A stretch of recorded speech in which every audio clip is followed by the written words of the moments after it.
She has sent fiends to test our summoner's strength. Who is she? Yunalesca. Lady Yunalesca? In Zanarkand, she awaits the arrival of the strongest. Welcome back everyone to another episode of our Final Fantasy X Nosphere Grid Guide. Episode 19 starts us off tackling part 2 of the Sacred Mount Gagazet. We'll also be exploring the underwater caves and passages. That's to unlock the path to the Sanctuary Keeper. Tune in for part 20 to see that boss fight, as it's going to be one incredible challenge. Starting things off though, all enemies around here susceptible to sleep, poison, petrify and evade encounter, so Rikku could take care of everything herself. We'll also be doing some monster capturing in all areas, and if you're new to the channel or a fan of this Nosphere Grid Guide, consider dropping a like and a comment and subscribing so you never miss an episode. First encounter against Mandragora and a preemptive strike, great start. Switching to Rikku, really easy encounter, got some decent steals with a remedy, managed to pick up a couple there, and since we're starting with Wakka in evade encounter, we're switching to the Stonestrike capture weapon. I've defended with Auron in an attempt to get another steal in with Rikku, so let's try that again. Let's try and get some remedies, nothing to steal this time. Wakka attempts the TKO, but unfortunately Ochi's got some resistance to petrification, so it doesn't go through. We switch in Auron's Beastmaster to get the Deathstrike, and the objective now is to put Ochi to sleep. Like I said, many enemies around here are susceptible to sleeping powders and dream powders. Good job we got an abundance of those in the kitty. Attempt another steal, but again, couldn't steal anything, and Auron takes it out. Captured Mandragora.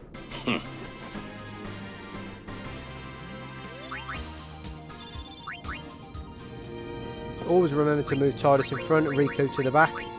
After Flux as well, Rikku and Wakka got back into SOS. Haste will give Rikku more turns to steal, and will also enable Wakka to tank the triple mech encounter if need be. He'll also juggle between his capture weapon and evade encounter, and Auron would also be swapping into his capture weapon when needed. Now whilst they didn't have Tidus in the front line, Rikku got the first turn and is able to take out the left mech and get a couple of grenades there. They're going to come in handy in a few of the battles. She's also able to get a second turn in against the bigger mech on the right, and then Wakka is able to take out the middle mech with the Stone Touch. And we get that Mega Phoenix drop. That is the main reason to take on the mech enemies in this area.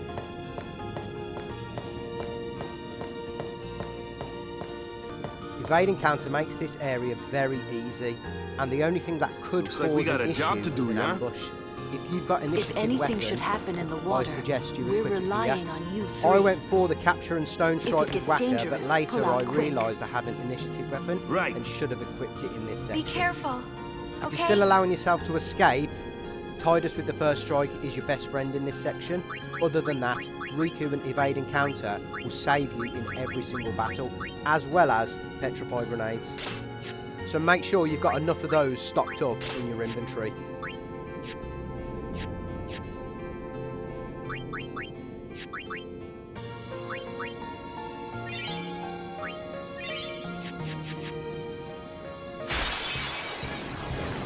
First up, we got the Male Spike and a set of Piranha. Now, I always used to think that the Male Spike was one of the most difficult enemies to defeat in Nosphere Grid, especially under certain conditions like we're playing here. But later I realised that the Male Spike's Maelstrom attack only comes after it's been targeted 10 times. Special thanks to P. Birdman and his Ultimania guide for that information. Now, a sleeping powder will take out the Piranha really easily. No real need to steal anything right now. No real need to capture any of those Piranhas at the minute, but I do show you that later on in the video.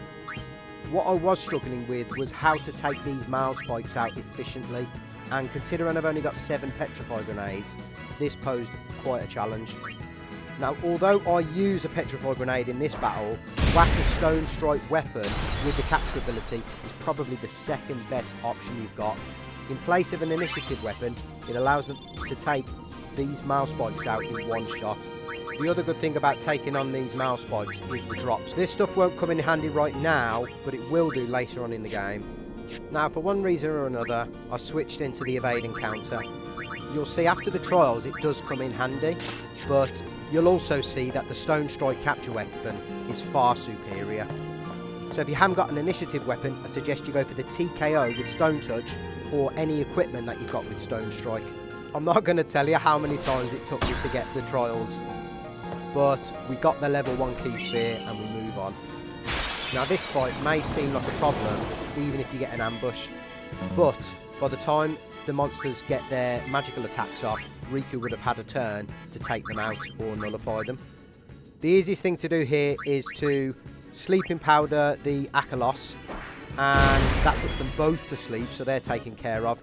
Then get to work on the male spike. I did hesitate at this point because I realised that Wakka was still in evade encounter, so I needed to put a chocobo feather on him in order for him to switch into the Stonestrike weapon. I did wonder if he'd be able to get a free turn and switch into the weapon in order to take the male spike out, but that happens on the next phase. I'm lucky that the male spike didn't take out Wakka. It would have been beneficial for him to have evade encounter, but as you can see, Rikku with evade encounter took the hit, and Wakka was able to take out the male spike with the Stonestrike capture weapon. Now just leaves the two sleeping beauties, very lucrative for steals. Water gems and healing springs are both going to come in essential in the latter parts of the game. Just like the male spike, the Arkalos are susceptible to stone, which makes easy work for Wakka, whilst Rikku does some stealing. Without wasting any more petrify grenades, Wakka's probably the best way to get rid of them with the Stonestrike at this point. Or if you haven't got a Stonestrike, using the TKO that you bought earlier on in the game. I wanted to give this battle another visit just to show you another way on how to defeat the double male spike. At this point you should have either the TKO, evade encounter, or the Stonestrike capture weapon, but what you might not have is petrify grenades. Even without the sphere grid, Rikku's able to get a turn in before any of the enemies, which allows her to cast haste using the chocobo feather on Wakka, which bumps him up in order to get either a weapon change in or a free turn to take out one of the male spikes. Wakka is able to switch into the capture Stonestrike weapon in order to take out one of the male spikes. The other thing I wanted to touch on is, if you've got smoke bombs at this point, it would be a great opportunity to use one. Unfortunately, I've run out, but if you've got one, use one because it will essentially protect Tidus and Wakka as well. With an abundance of turns, Rikku's able to get a couple of steals in. Again, water gems are going to come in useful against Nulshock and other enemies going forward, and Wakka's able to take it out with a Stonestrike capture weapon.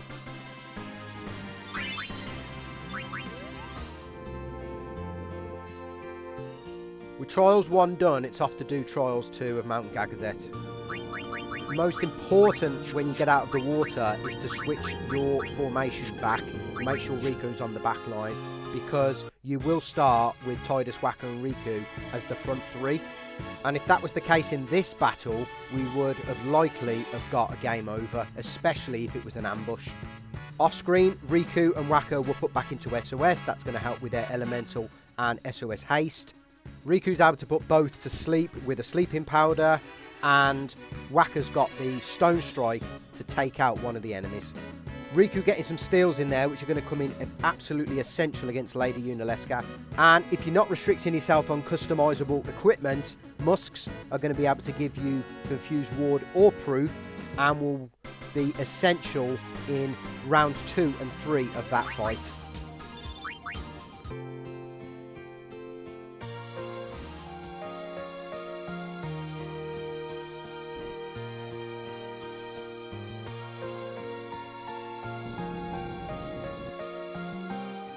This is another easy battle if you don't get an ambush. Just to ensure yourself you don't get a game over. As usual, Rikku's going to get a turn and use a sleeping powder or a dream powder. That's going to take out the piranhas. That just leaves, though, the Akalos to steal from, and Wakka can take them out using the Stonestrike capture weapons. The other good thing about these enemies is the amount of armours and weapons that they do drop. Now, a Glorious Arm Guard in this instance is going to be great going into the latter half of this playthrough. I've always really enjoyed the Trials of Gagazet, and the second one is really interesting because it actually makes you use the sphere grid within this playthrough. If you go back onto the sphere grid, you'll notice each character has got a distinctive colour. Tidus just so happens to be blue, Wakka just so happens to be orangey, yellowy, red, and Rikku just so happens to be green. This is your indication to map the characters to the second Trials of Gagazet.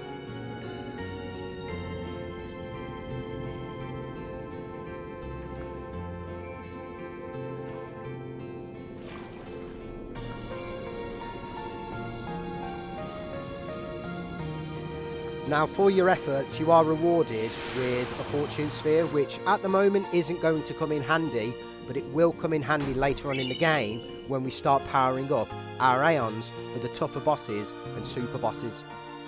Now, don't do what I've done and leave Wakka, Tidus and Rikku as your front three. I was lucky in this battle. Always make sure that Riku's put into the back line. That way, with Auron in the front party, he's got initiative and you don't suffer from an ambush. The sole reason I wanted to pinpoint this battle though was because of the drops at the end. My god, how lucrative is this battle. Ensure you take out as many mech enemies on Mount Gagazet Part 1 and 2 as possible. Ah, the Dark Flan. I was very anxious about this battle. Partly because I'm not very well equipped, partly because I don't have any shadow gems to use, and partly because it's a pain in the backside even with silence grenades. Now, I have sped up this battle ×4 speed, and rightly so, because it took me absolutely forever. If I was you, I would make sure that you've got some shadow gems spare, because if not, it's going to take you a hell of a long time, as it did me. Even with silence grenade, which absolutely nullifies this enemy, Dark Flan does have the ability to still cast White Wind. That's when its HP drops below 33%. Each turn, it will have a 33% chance then to continue to use White Wind. Now, because I was so far down the road with the Dark Flan, I wanted to capture it. And the best thing to have done here is to whittle its HP down to as little as possible and pray and hope that you don't get using White Wind. It's also worth mentioning that you can use Lancet on the Dark Flan for White Wind for Kimahri's overdrives. That's if you didn't get it versus Biran and Yenke. You can see I'm struggling here without shadow gems, and I had to resort to using Riku's overdrives, grenades, not to use any of my special items, and physical attacks from Auron and Kimahri. With that out of the way, only a couple more battles to show you before we start moving on to Sanctuary Keeper.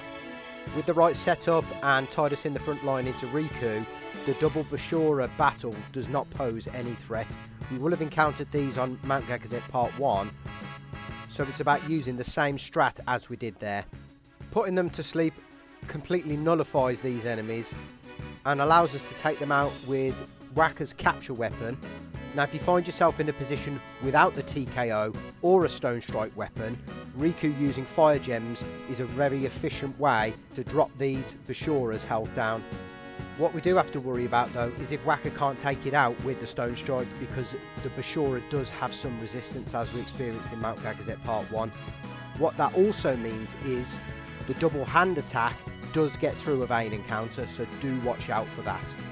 The way to get around this though is to always ensure Rikku has a turn after Wakka's attack. That means she can always put the Bashora back to sleep if it is woken up by Wakka's Stonestrike weapon.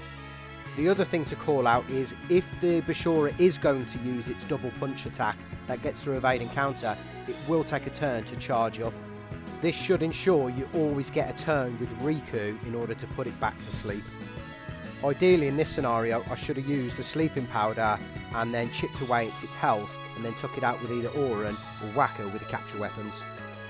Now, stupidly of me, I revived Wakka instead, chancing the attack, and proceeded then on the next turn to use some bomb cores, which I've got in abundance, in order to take it out. A bit of a waste, but that just gives you another option in order to defeat the Bashora.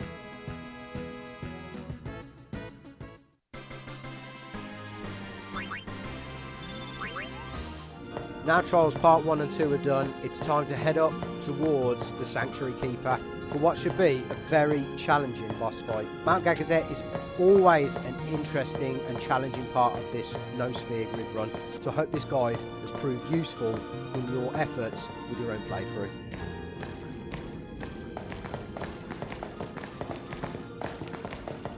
They'll be upon us soon.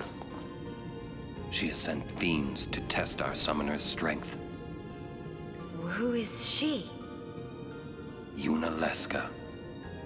Lady Nulshock. In Zanarkand, she awaits the arrival of the strongest. She is still alive? As much as Micah and Seymour. I see. Lost your nerve? No.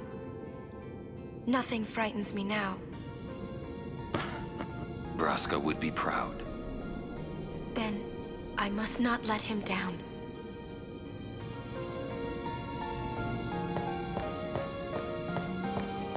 Before we get into the Sanctuary Keeper fight, we're going to do a quick equipment check and set up for that battle, as Part 20 is going to roll directly into the battle. Just like any other boss fight, the main two characters are going to be Auron and Rikku.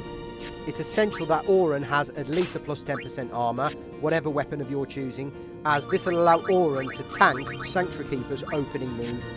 Rikku, she should have her evading counter and SOS haste where possible. Thanks for watching. If you've enjoyed the content, consider dropping a like and subscribe to the channel so you never miss an episode. Catch you on the next one. Cheers.